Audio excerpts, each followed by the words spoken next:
Okay, well, really warm welcome to everyone. It's lovely to see you all. I'm really looking forward to offering this practice. So I want us to really just dive straight into the practice, but there are maybe just a few things to say beforehand. One is that it's developed by a woman called Lama Tsultrim Alioni, who lives in Colorado and runs a retreat center and a community there called Tara Mandala. And she's written a book called Feeding Your Demons, which is here, and amongst other books. And she's a Tibetan Buddhist practitioner and has developed this practice after having spent many years practicing and studying the Chur practice, which is an Tibetan Buddhist practice, which was developed by what you would call a dakini, which is like a female practitioner in Tibetan Buddhism. It's got a lot more meanings than just that, but that's like a kind of very short version of how to describe a dakini. There's a sort of magical quality to dakinis. And this is a white dakini. She's kind of turned into a deity, but she was actually what we might call a saint or something in a Christian context. So she developed the Chur practice in the 11th century. And it was it kind of really spread because it's a sort of radical practice which has a special place in anyone's sort of repertoire of practices that can't really be replaced somehow. That's my experience with this Feeding Your Demons practice anyway. So Lama Tsultrim Alioni developed this as a way for Westerners to work with the same principles. And the principle really is to not turn away from whatever's difficult, but to nourish it and feed it and find out what it really needs, and what quality can somehow, they often use the word subdue, but I'm not sure that I would say that. It's more like completely nourish and bring about a peace to any demon that we might have. So we can work with whatever we want to work with, any inner difficulty, or even any physical difficulty such as illness. You can work with relationship difficulties, but you would want to make sure you're not working with the other person as the demon. You're working with your process and identifying what the experience is that's difficult for you, and then you work with that. So you might want to think about what demon you would like to work with. In the write-up for today, I mentioned how I feel this practice is really helpful for these times. So some of you might have come with that in mind, and certainly working with demons of fear or anxiety or anger or whatever's coming up for you in these difficult times in our society and in our world at the moment. You could work with that. And I would also just say, be aware of what you want to choose today in relationship with how you're feeling today. Are you feeling strong and resilient and courageous and ready to go for it? Or are you feeling maybe more sensitive and careful and you just want to give yourself an easier time today? So choose whatever's kind to work with today, and maybe not the number one biggest demon of all. Especially if it's your first time working with the practice, you might want to save that till you find your feet a little bit more with the practice. And you can, I'll let you know where you can follow up and use an audio so that you can practice it again if you want. And also this will go on the website. I'll share my screen briefly, just because I wrote up the name of Lama Sutra Malayani. I know that's really difficult to know how to spell. People often want to know how to spell things. So there it is written, if anyone wants to make a note of it. Plus Machik Labdrung, that was the saint I mentioned who initially developed Cha. And this here, I'll come back to this maybe at the end. This is the place to go to find resources so as to continue with that practice if you want to. So I'll bring this back up at the end. I just want to check that I've said everything I hoped to say. Yeah, I have. Are there any questions?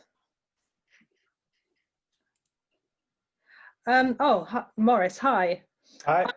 A Kapala student. No, but I did communicate with Lama Sotram about offering this practice. Ah, okay. And she said I could offer it, but not teach it. So I hope that my introduction. Yeah, that was my problem with her too. So I hope my introduction kind of just introduced the history. And yeah, that is the situation for me, that I can share it and offer it as a practice, but I can't teach it. Yeah. So I'm just skirting that sort of balance there and wanting to really respect Lama Sotram and the training that she offers, and really point people in her direction to develop this. Yeah, I did the Capella training once and was surprised that at the end she said, "You're not allowed to teach." But then I thought afterwards, how am I going to practice this if I can't explain people how to do it? So I always wondered, how are you going to do this? Yeah, I found my own kind of rationale, which I hope she would agree with, which is my blessing.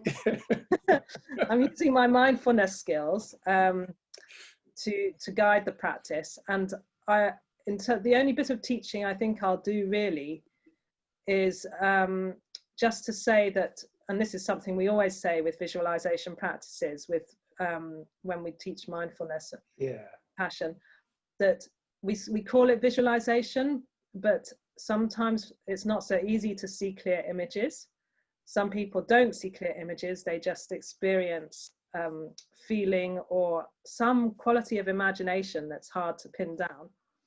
So in terms of what you might experience when you practice this, it is kind of described as a visualization practice, but don't worry too much if it doesn't come up really clear and strong for you. It might come in fleeting images or fleeting feelings. And some of the time you might be questioning what's happening and feeling like, oh, am I just making this up? But see as much as possible if you can just release any extra thinking and flow along with it as much as you can and see what happens. Sometimes at some point in the practice, it'll just kind of gel and something will happen that feels like the pith of what your experience is. And that's all that was kind of needed really to make it feel important to you. So yeah, I think. Is it similar to working with mind poison? Are you thinking of sort of the wisdom training or the insight training? There is similarity. There is similarity because you're working with energy or felt sense, and you're working with a transformative process with that. But it's a different kind of practice because it's a visualization process. Okay. Whereas the ones in the insight and wisdom training are more a descriptive practice process, I'd say. It's hard to describe it. But I hope that's clear. Thank you. Yeah. Now I'm just going to check. Was there another question in the chat? Curious to know how you came across it. I used to live on Holy Isle quite a while ago now. I lived on Holy Isle for 6 years and was a cook there as a volunteer cook and practiced there for a long time. So while I was there, actually somebody, interestingly, my mum's best friend sent me this book, and she lives in America, and she's a very close student of Lama Tsotsam Allione. So I read the book while I was on Holy Hour and had a very strong response to it, and a really strong response to the practice. And while we did actually used to teach this practice at within the mindfulness insight training for a while, but the insight training sort of went in a slightly different direction, so it got lost by the wayside, and I just suddenly thought recently to bring it back in. So that's how I came across it. And I went to meet Lama Tsotsam Allione in Germany as well, so it was really good to see her in person. She also came to Edinburgh quite a few years ago, so, and gave a talk. Any other questions at all before we get going?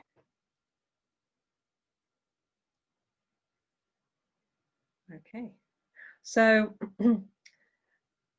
if it's practical for you, this practice can benefit from us having two seats.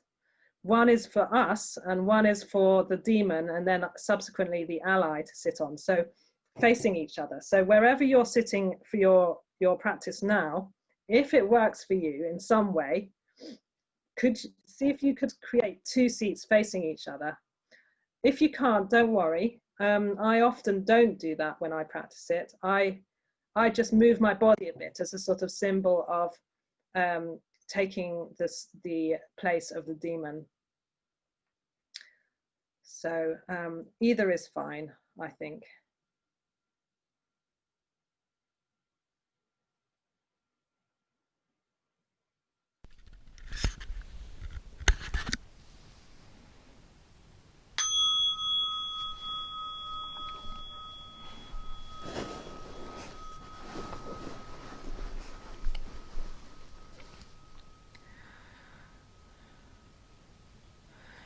Feeding Your Demons practice, developed by Lama Tsotsam Allione.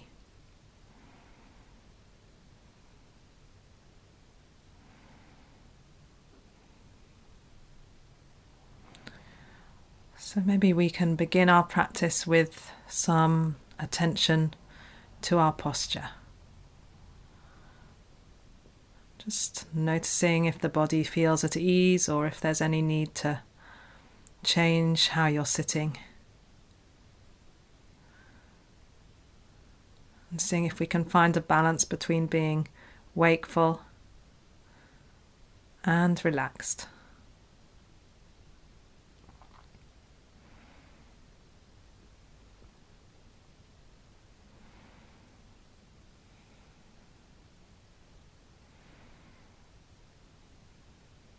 And then for this practice, we'll clarify our intention.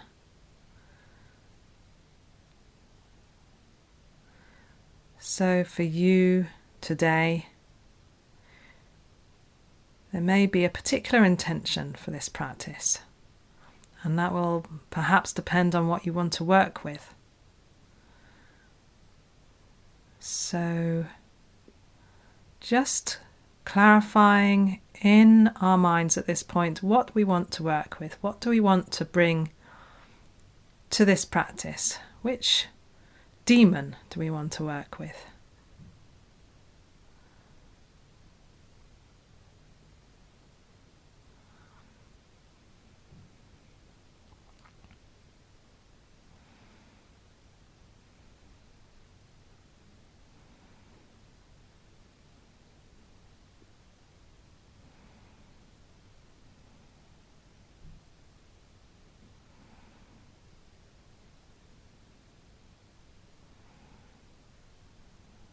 And our intention may also include a wish to work compassionately with our mind and body,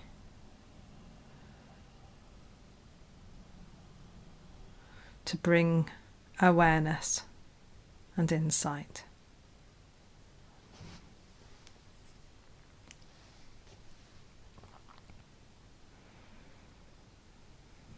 And then contemplating for a moment what our motivation might be.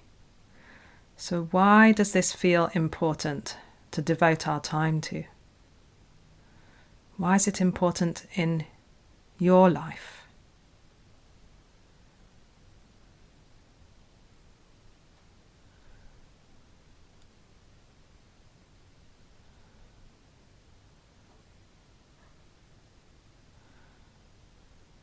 Seeing if we can connect with a feeling for this. It's not just about words. But can we feel this motivation, this purpose? A sense of power behind why we're practicing.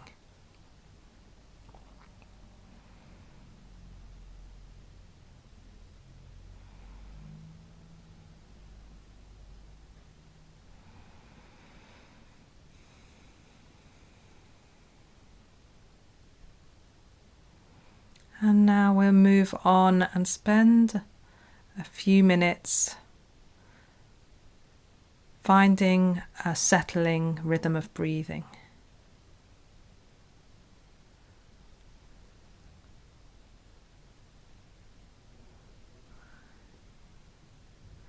So if you want to let your breath deepen and open out in the body, you might find it helpful to count to 3 or 4 on the in-breath and 3 or 4 on the out-breath.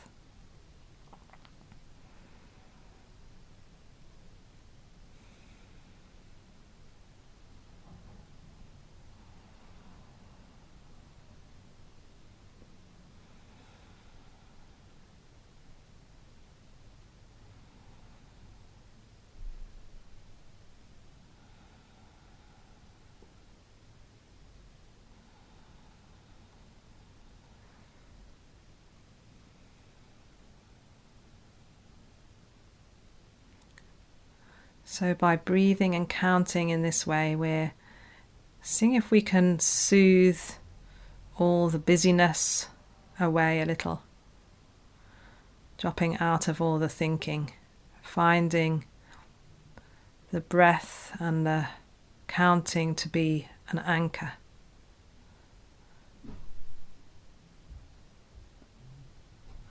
And seeing if we can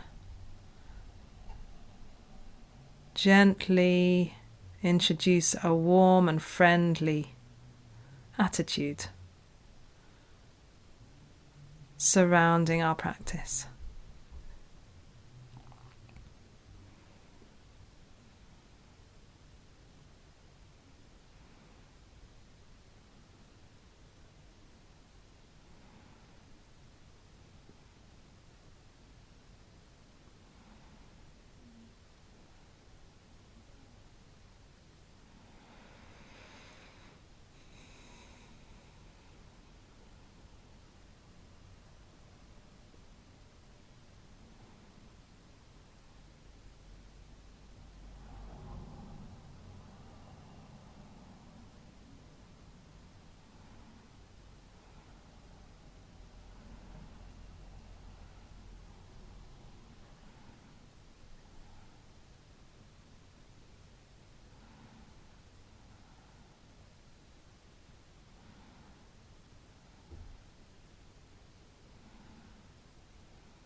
And then letting go of the counting and the changing of the breath, letting the breath now become really natural in its own rhythm.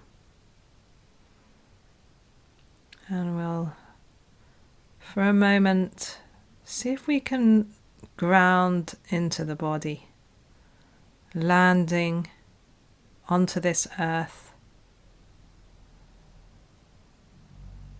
feeling our physical presence.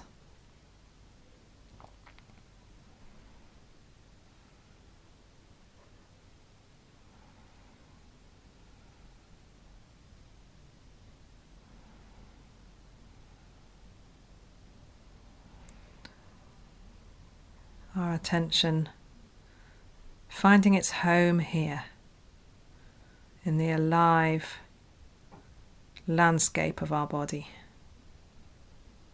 with a sense also of the space around us.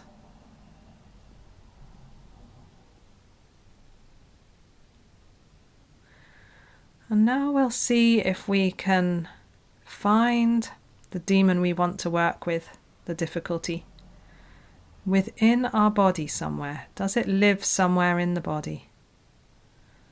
Maybe there's a sensation, maybe there's a sense of movement or colour.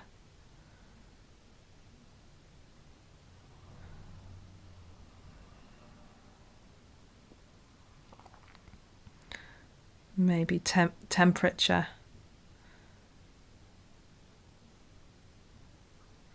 Maybe a painful feeling, or a restless feeling, or a tired feeling, really depending on what you're working with.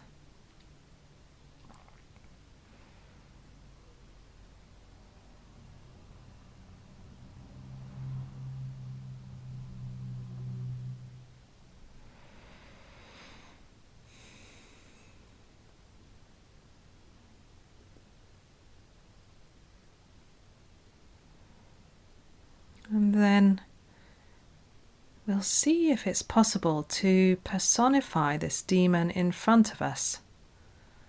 This may happen as an image, or it may just be a sense that the demon is there in front. Not everyone sees clear images in visualization.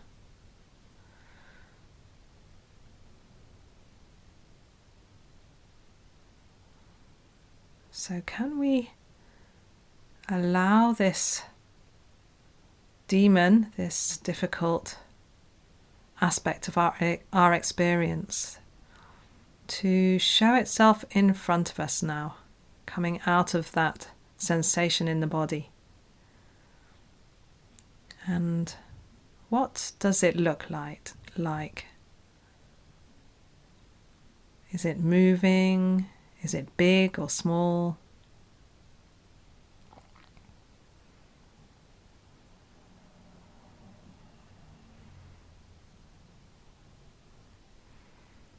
Does it have skin? Is it a particular colour or gender?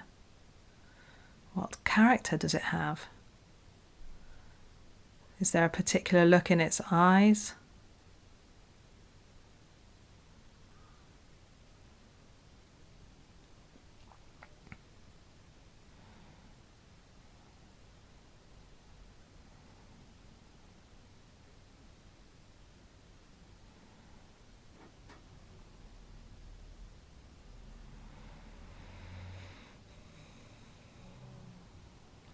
And now noticing something that you hadn't already noticed about the demon.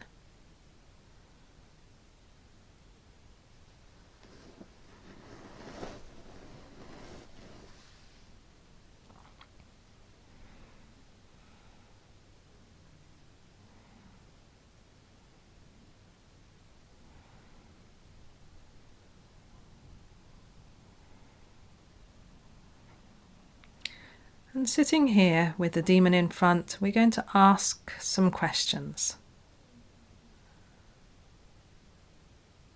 The first question is, what do you want from me?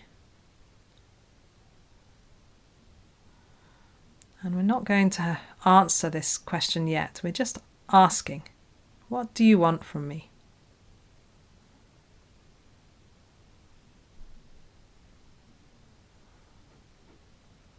And the second question is, what do you really need? What do you really need? And the third question, how will you feel if you get what you need? And having asked these questions, we'll now see if we can enter into the skin of the demon, if it has a skin. But we're going to assume the being of the demon. So if you want to, you can move so that you're facing your original position, so that you are becoming the demon in front of you by moving there. If you prefer just to sit where you are, you can move your body a little bit as a way of symbolizing the transition into the being of the demon. And just feeling now, what is it like to become this demon? This demon here looking back at yourself in your original position.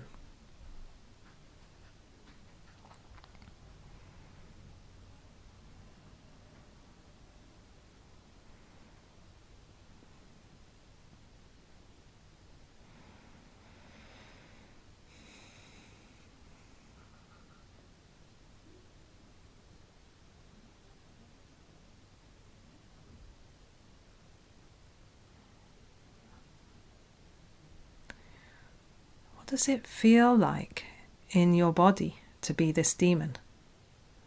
What do you look like through your demon's eyes?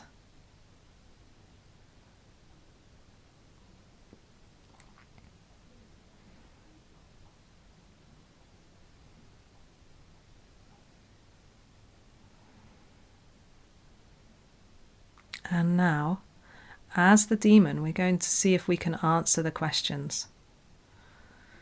So the first question was, what do you want?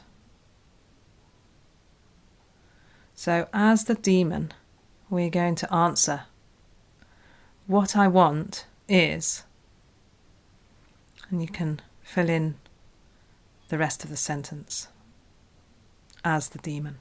What I want is.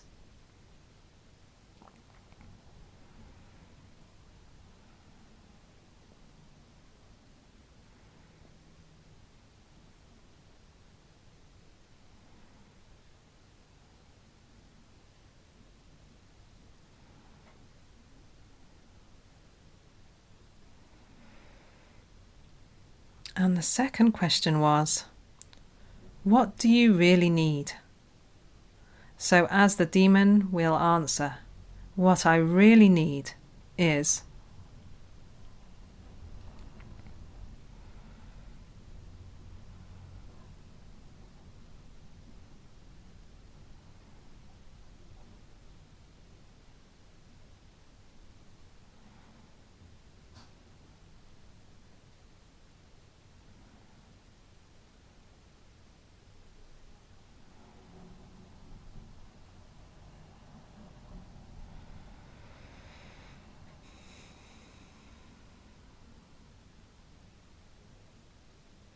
And the third question was, how will you feel if you get what you need? So as the demon, we'll answer, if I get what I need, I will feel.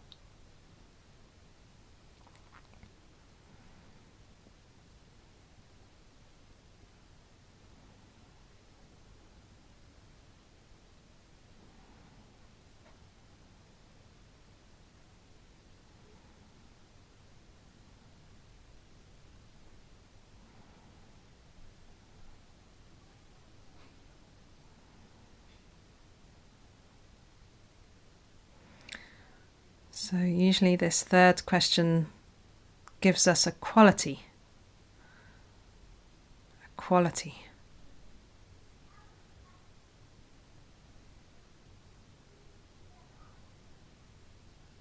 And let's make a mental note of what quality this is.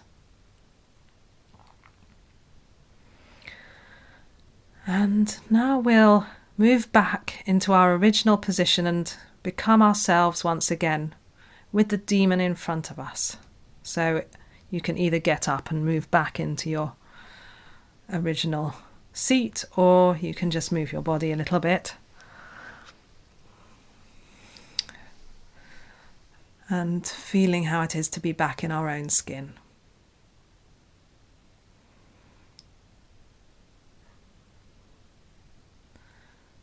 So the demon is in front of us now. And what we're going to do is see if we can turn our body into a nectar, a liquid light, or a mist that has the quality, which was the answer to the third question.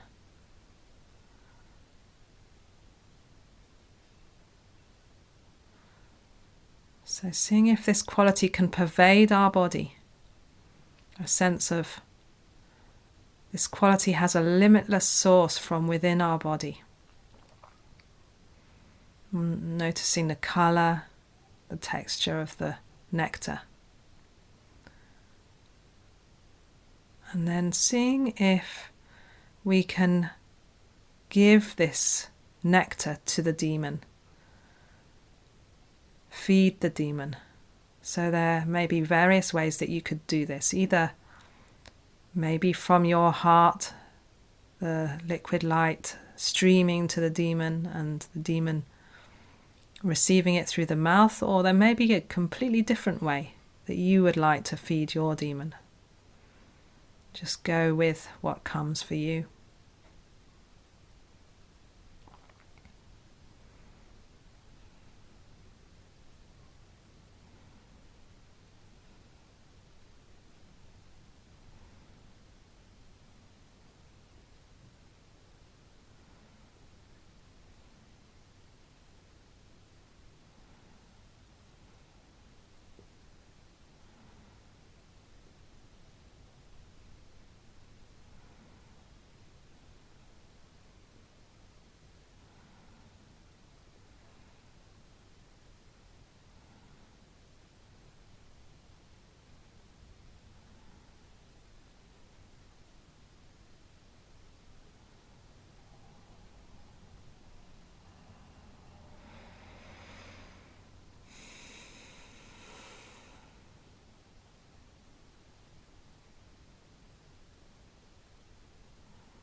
So keep feeding the demon until it seems satisfied. And if it doesn't seem to get satisfied, just continue to feed the demon.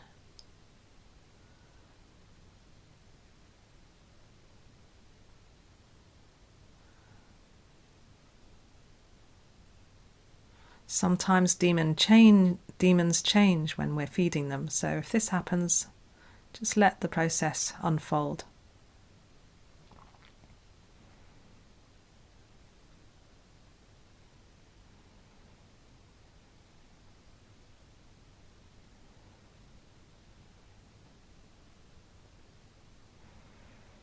And if your demon doesn't seem to want to be satisfied today, then just imagine that it is for now, and maybe come back to it in another session.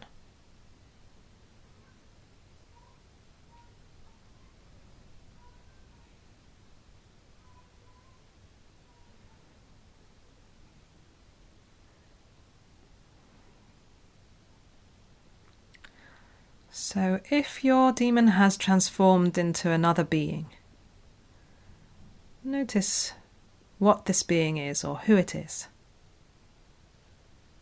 And ask, are you my ally? And if it says yes, then you can work with this ally. And if your demon hasn't transformed, see if you can now invite an ally to show itself, and the demon dissolves away.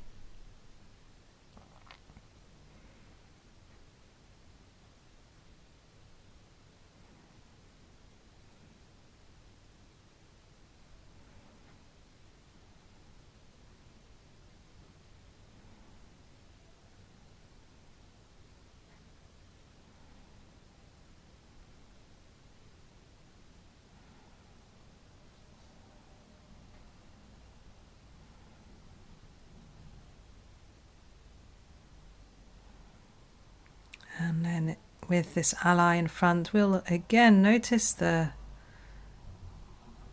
details of whoever's present. Colour, size, gender. Are they moving or still?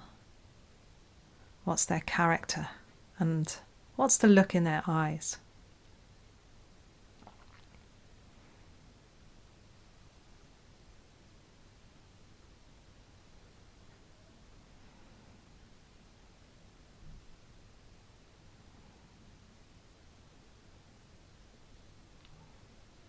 Then noticing something about your ally that you didn't notice before.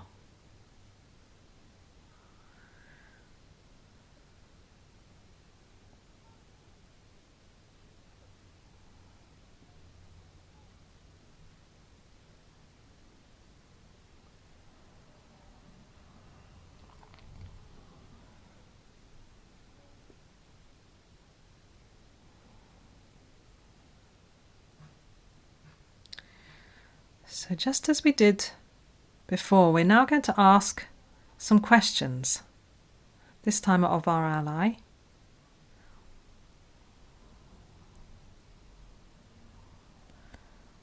The first question is, how will you protect me? And the second question is, how will you help me? The third question is, what pledge will you make to me? And the fourth question, how can I access you in my daily life?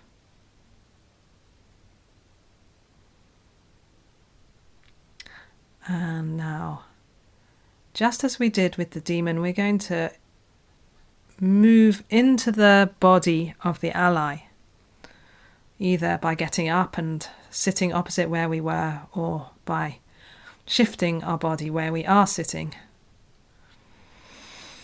Becoming the ally now.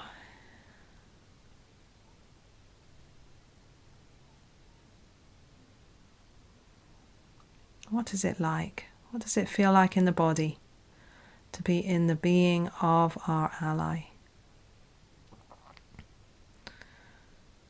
And what do we look like through the eyes of our ally?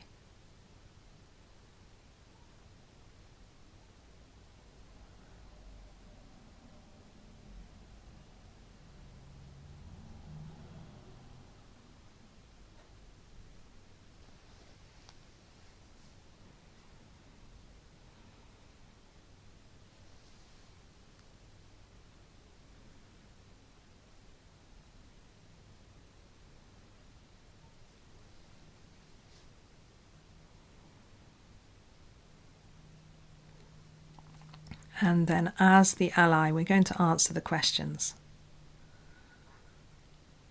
The first question was, how will you protect me? So as the ally, we're going to answer, I will protect you by...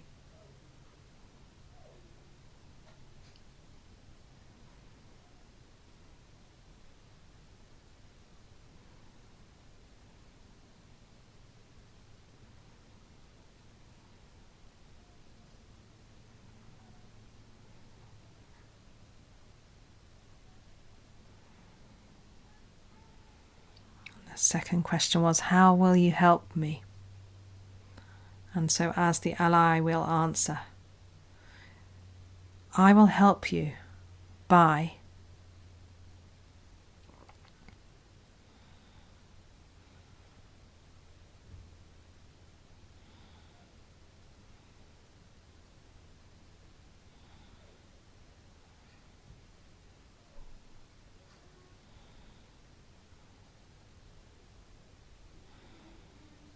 The third question was, what pledge will you make to me? And so as the ally, will answer, the pledge I make to you is...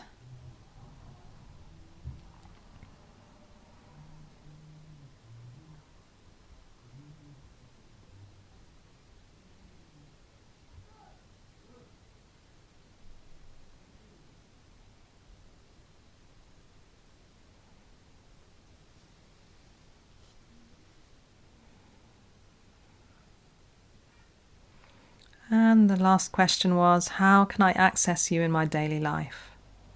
So as the ally, will answer, in your daily life you can access me by...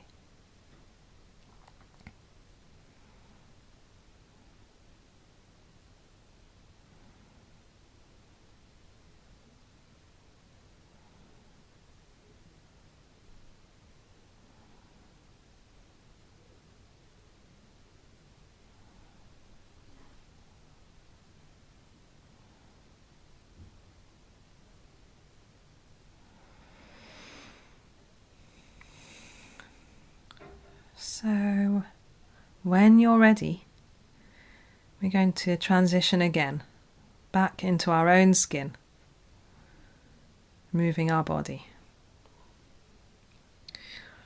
Sitting again in our original position with the ally in front of us.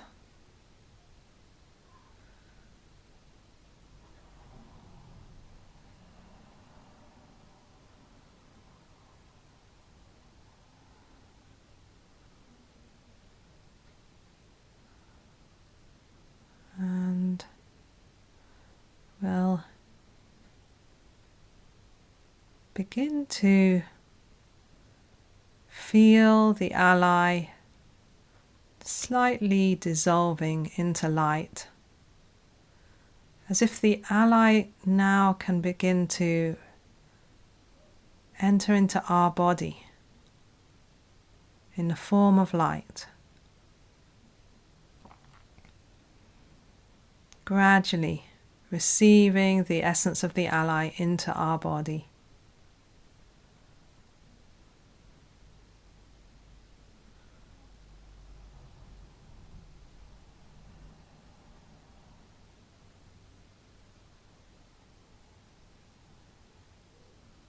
Just noticing what this feels like.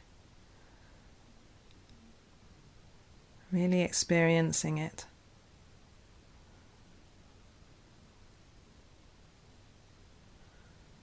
Until the ally is no longer in front of us and our body is pervaded by the feeling, the light, the energy of the ally.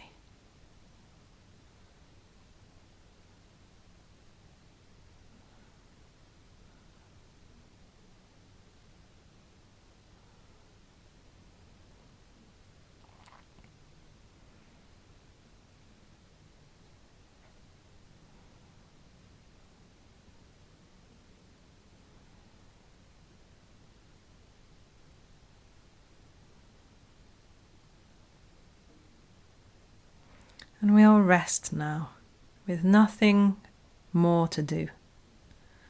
Giving up any agenda, any trying of any kind, letting go of the visualization and the practice, just sitting in whatever feelings remain.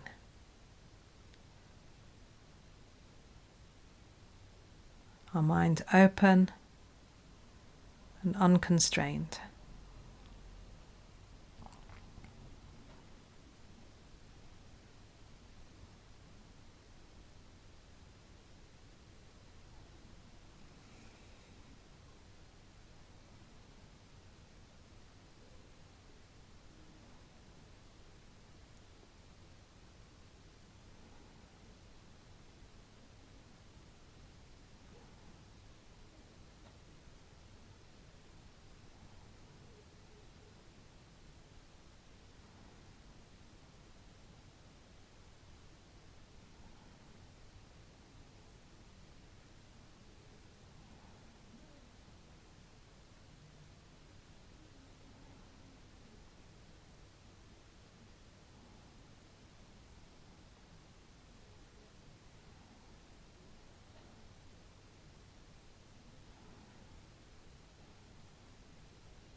And you can sit here as long as you wish.